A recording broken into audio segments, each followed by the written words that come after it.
How pleased or otherwise were you with that afternoon's work? Yeah, definitely really pleased. I think the amount of changes that were made in the team, there was maybe always going to be a bit of cohesion issues, which we maybe saw a bit at the start, but I think once we got into our flow, we're all pretty happy with our performance. Credit to Portugal, they made life difficult for you, didn't they? Yeah, definitely. I think we all knew how good of an attacking team they were. We saw that in the World Cup, but I think they showed today how good the defence is as well. We said their line speed was probably a bit more than we thought it was going to be, and they kept it up for large parts of the game, so massive credit to them. Proud day for you as well, Stafford. What was the emotion like leading the team out? Yeah, very emotional. You can see your family up there in the crowd, and it was nice to see my dad. He's always been a massive part of my rugby journey, and he's easy to pick out. He's 6'7", he's got red hair, so to pick him out in the crowd is nice and easy. Because it was emotional during the anthems, but once the game kicked off, it was good just to get going. You got your breath back from your one bursting effort? It took me a couple minutes. I was just happy. Hopefully that's the opportunities our D create. So I was just glad it popped up in my hand and there was nobody in front of me. So I was glad I didn't get caught anyway. We've been speaking about him all series, but yeah, another great display from Tom. Both positions. Yeah, no, he's someone that we probably both struggled a bit at the same time as Glasgow, and we were playing for Ayr together a bit. And I remember I was down playing at Ayr when he came over for his first ever training session. So I like to say I've been there for his whole journey through Scotland, and yeah, he's just getting rewards for all his hard work. When he wasn't getting picked from Glasgow, he just kept his head down, kept working, and he's reaping the benefits of now able to play right across the back line, and we're all so happy for him that it's worked out the way it has. Do you feel as though some of the guys have done enough to put a hand up for Australia next week?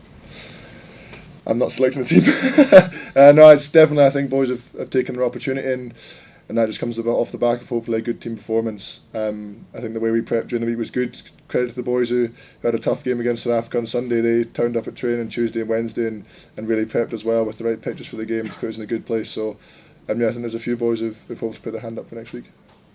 Was Darcy screaming at you for more ball when he equalled two-hand? Oh, I think he was screaming at TJ at the end for that one that got disallowed to pass it to him. He's electric, isn't he? Like, he's so good.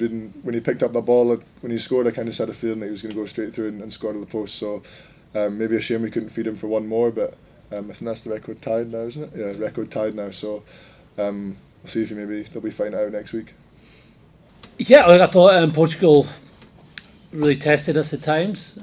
When you play such an ambitious attacking game, you might make errors, and I felt our defence got rewards at times in getting the ball back, but also if you're attacking, and I thought they were accurate with their attack so much, you're going to cause the defence problems, and they did more in the second half.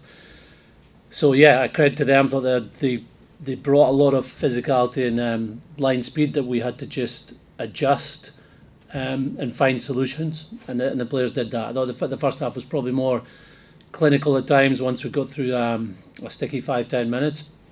Second half, with the changes we were making and the fact we didn't have as much possession in the second half, maybe it wasn't as fluent, but it was a good performance and a very good win against a test team. Several players put their hands up for next week. Yeah, and we don't just look at the performance today. We look at what they've been doing in training. There is a lot of competition in our squad. We do have a settled team too, and that team's been performing well. So the competition is good. It might not necessarily transfer to many changes next week, but we'll certainly look at every position on the bench as well, and look at how the players have performed today and this week at training.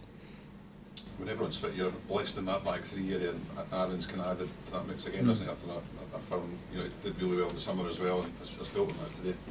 Yeah, and I think obviously Kyle Rowe being back available and Darcy for this game has meant we've got more options this week than we did going into South Africa. Tom's now played 2.5 games at fullback, so he's really in the mix of fullback, and Aaron Reid was excellent today. His point of difference is his speed, and he's shown that this year for Sale. He had 2 very good games back to back. He had one really good hustle back. I think the ball ended up going touch, but he'd shown his pace there to cover any threat on the kick through. So yeah, it's a good position to be in right now, and obviously missing Kyle Stain, those other guys have played well to make it a harder selection for this weekend. How happy were you with tries across the board? What's that? How happy were you with the fact that there were tries across the board? Yeah, I think just tries in general. At times the wingers get the tries. on the back of the work of the forwards. I think Aaron Reid's try was on a really good maul, and then other times the maul is able to produce the try. So yeah, there was variety in how we played. Maybe in the first half we went to the width as our first option, but the second half, or times during the end of the first half, we were carrying more direct, and that was opening up space. One of the tries, I think Jamie Dobie's try coming through from being direct, and that's the players thinking on their feet of what's going to work for this moment against the defence. Do you feel this is the most strength and depth in the back three that you've maybe ever had in your time as Scotland coach so far? Probably hard to answer. I think it's definitely the most strength and depth we've had across the board. Like we've now made 14 changes. It would have been 15 changes if Harry Patterson had been fit, and I'm sure Harry would have gone well today. And we've had a win over a test team in the summer. We were selecting players that hadn't played for us before, hadn't played many games, and they perform well. So I think our depth is better than I've ever seen it. We're going to put 2 teams out next week to play 2 test matches, Chile and Australia, and we feel confident with those 2 games, with who's going to be out there to play for Scotland. In terms of back three, yeah, maybe I think I'd have to think back to other times, but certainly across the board we've got more depth. How did you think the 3 new caps gone? Yeah, really good. Ben managed to get a few carries. We obviously, that's a big strength of his, and you usually tend to bring that more out at 8 and 7, but he did manage to get those carries. Defended well, brings real speed. I thought Alex was very physical, and he's got a real carrying strength too. I think Max showed his carrying last week against the Box. Alex has got that power. And in terms of Freddie, thought he was unlucky not to get one jackal, but really pleasing that he didn't go looking for things. Like, he stuck to the defensive system, came up, put his tackles in. When the referee called him off the ball, he was disciplined. I've been very impressed with his maturity and professionalism this week, from obviously a huge occasion for him and huge news this week that he was going to be playing for Scotland. And you could see the emotion and Ben and Freddie and the anthems, what it means to players to play for Scotland. It is such a special thing still in their lives, even more than probably back in when I played. So that's great to see that these players have dreamed about playing for Scotland and have worked very hard to earn this opportunity. How's he now? How's Freddie now? He's good. We just presented, not the caps, but the players do a presentation in the changing room, and President will present the caps at the dinner, and all 3 give little speeches. So they're very thankful for their teammates this week to make it such an easy transition into a squad and help them prepare for today's game. A lot of people might wonder what Scotland gets from playing a team like Portugal in a situation where it's going to be so one-sided. What do you feel are the benefits from playing a match like this? Well, I think maybe at hindsight we'd say it's going to be one-sided, because Portugal obviously were in the World Cup a year ago and had a draw and a win, and pushed Wales and Australia. So they've earned the right to play teams in the top 10 of World Rugby. They're just outside the top 10, and it's good for the World Rugby that we are playing teams outside the top 10. We can't just make it a closed shop. So we've always, when we've looked at November tests, you always get 2 games against Rugby Championship teams and a game outside of that. So it's great that it's now Portugal is one of these options. They'll be a better team for that experience today, and they played well. Like their pace, their physicality, their skill, some of their skill execution of their attack shape with forwards and backs in the second half was very accurate. So they did test us, and for us we were able to do 2 things this week: let guys rest from a huge game 6 days ago and recover, but also give other players opportunities to increase our depth. And the fact we would have got a good win and the crowd are happy is the bonus on the back of it. But no, I'd say it's a very good thing for World Rugby that Portugal are playing games against Six Nations teams. Gregor, Australia have improved a lot quickly under Joe Schmidt. What are you taking with in terms of the improvements that they've made? Where do you think they've made stride?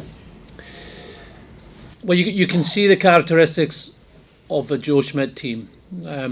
they want possession, and they hold on to possession. And during the Rugby Championship, a lot of that was just shorter passes to forwards. Whereas last week, whether it was because they were playing a different style of defence, but they did go wider. They obviously have someone that they played a lot of rugby around, the 13 last week, who managed to get some offloads, and they showed their attacking strengths out wide. This will be the strongest Australia team that they've put together all season. Nick Skelton wasn't available or didn't play in the Rugby Championship either, was Karevi. Now they've got Jas, I think they're calling them, Suali, who's now available. So this will be a strong team. Australia had gone back to some of the younger players over a period. They've gained in confidence and had test experience. Now they've got some quality players back. There'll be a huge challenge for Wales tomorrow and us next week. Gregor, it looks like Ali Price is going to follow Tom Jordan out of the country. Have you had a chance to speak to Ali about his move to Montpellier? Was that announced during the game, or? No, last night by French newspapers. Oh, French newspaper, but nothing official. No, but no, you know okay. about it, don't you? No, look, I won't be able to comment on anything like that. So you've not spoken to Ali about it? I've spoke to him about a week ago about his future, but there was nothing confirmed then, or nothing had been in place then, so I haven't spoken to him since then. Gregor, George Horn and Alex Samuel, I think, from HIE, so have you got any news on them and any other knocks, or did they not? No, one did. Alex Samuel. Alex Samuel, yes, George Horn. What did I say? George Horn. No, he just got winded in that tackle. Right. But Alex Samuel, yes, he'd failed his HIE 1. So we'll see again, very similar to, I was chatting a couple of weeks ago about Darcy Graham. So we'll have to wait and see if he passes his HIE 2, and then if he fails that, I don't think he'll be available for us next week. But we'll wait and see. There's nobody else considered.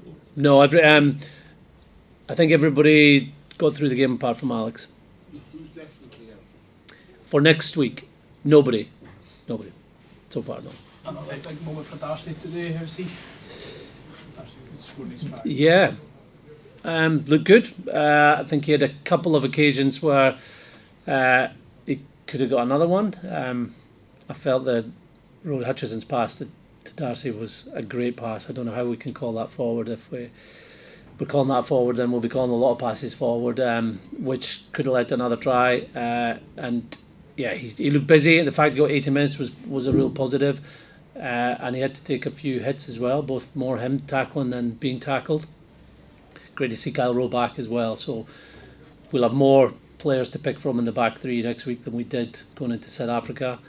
And I think they all got through fine. And I believe he's now equal with Duan, so that's a subplot story that'll continue next week and throughout the season, no doubt.